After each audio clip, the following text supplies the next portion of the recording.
Thanks so much, Robert. And it is a true pleasure to be with you. My name is Armine Yalnizyan. I'm an economist and the Atkinson Fellow on the Future of Workers, and I'm here to bring this discussion to ground.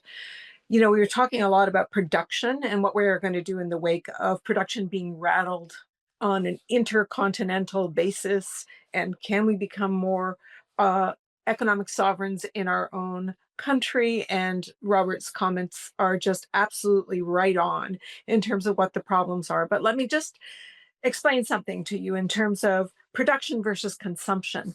Consumption is what drives the economy. Yeah, you need to produce stuff, but household spending is the driver of economies around the world. In Canada, it's 57% of the economy is driven by household spending. In the United States, it's 70% because they export less. Yes, we are an export-driven country. About a third of everything we produce is exported, and 80% of the goods we export go to the United States. Let me just give you a picture of how difficult that's going to be to replace if we're actually trying to disentangle our economies from the United States.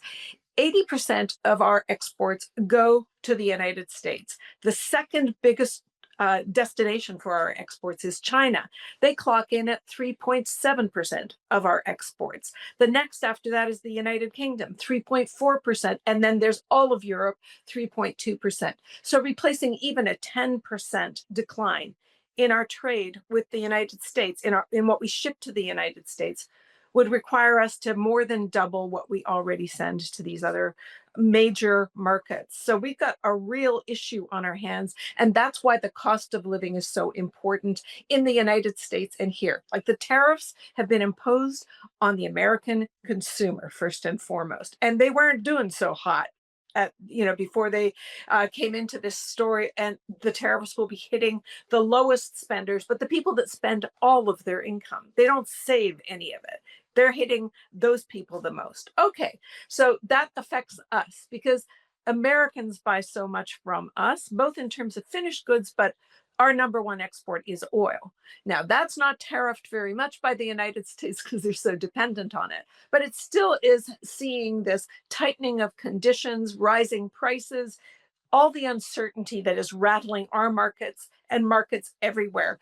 The latest StatCan survey, which was taken at the end of February, before Trump imposed 25% tariffs on our aluminum, steel, and finished auto products. Auto parts have not been hit yet, and 10% on our oil and potash. Before any of that happened, we saw a drop in the number of jobs in manufacturing, a drop in the number of jobs in retail and hospitality, a drop in the number of jobs being posted and job vacancies. There were 2.8 unemployed people for every job opening at the end of February. Things are not going to get any better. I've been writing a weekly election economics column for the Toronto Star. The first one started off with, "A recession is inevitable.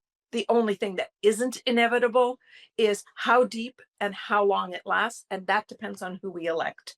And there's 4 parts to that series. I really recommend that you take a look at it. What I'm here to talk about is the cost of living. And there's two sides about the cost of living for Canadians and for Americans. One is what's going to happen to prices, and the other is what's going to happen to incomes. We talk about the price side all the time. We almost never talk about the income side. So let me just break it down a little bit. Prices will go up. And the reason I know that prices will go up is because shipping stats from all over the world are plunging, trucking stats in the United States are plunging, and manufacturers everywhere are looking at trying to just hold the line, not expand.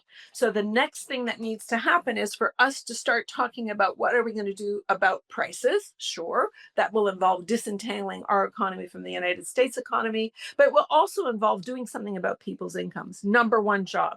We are entering, or maybe we're already in a recession, and we are not recession ready. We've got to fix EI. And there's a short list of things that have broad consensus, but only the NDP has talked about actually doing anything about those things.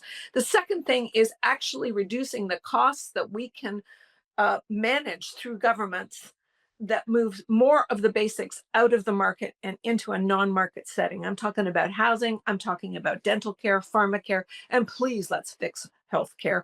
as well as childcare. So these are the things that governments can and should be addressing in terms of cost of living and what's driving it. But I'm going to close with one last question, and it kind of relates to what Robert was just saying.